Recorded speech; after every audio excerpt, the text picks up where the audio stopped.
Focus isn't pertinent to reaching a goal. However, what is forever more present instead of focus is distraction.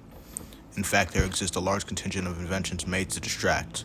The next movie, show, game, site, or bit of drama, though remarkable, takes attention away from our lives into something else. In fact, some people focus on providing people with an escape from their current reality. Take this video, for example. I discuss my personal philosophy, but ultimately I take time away from you, the viewer, despite how helpful the content might be. Distraction in many ways isn't always necessarily bad. Sometimes passions that once served as an escape can spark a passion in a person.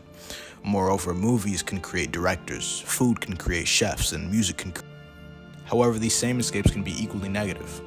The burdensome reality of life drives people to addiction and vaporous forms of distraction that only temporarily numb a dreary existence.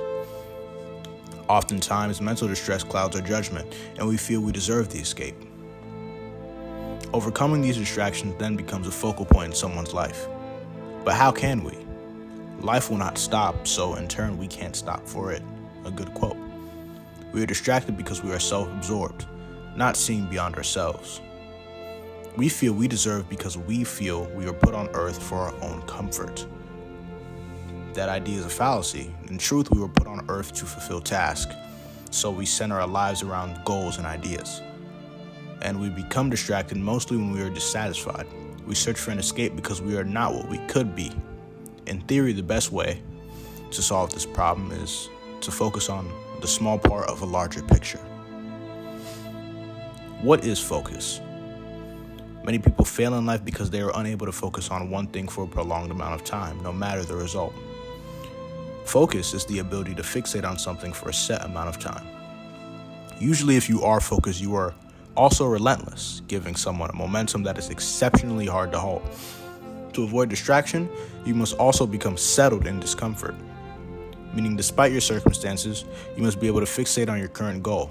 Even if at first you struggle, fixating on a goal increases the probability of success exponentially. As humans, there are different methods in which we can spur deep focus. For example, emotions, memories, and expectations can all be used to spur deep focus in an individual. In turn, these same things can be used to spur distractions, but the trick is to use these examples as fuel rather than as roadblocks. Take, for example, one of America's greatest icons. Batman used the trauma of his parents' death to instill within himself a lifelong discipline, one of which allowed him to go to war with no breaks for his entire life. Though quite extreme, it depicts relentless focus towards an idea or goal. I find those that are easily distracted live by nothing, and those that cement themselves in what they believe live the most meaningful lives. This does not mean that you need to live like a robot, but as people gifted with the blessing of life, we shouldn't be so hubris as to think we are entitled to comfort. The point of life isn't always to be happy or sad, but to leave something behind, to create. To create something worth remembering, you must have focus.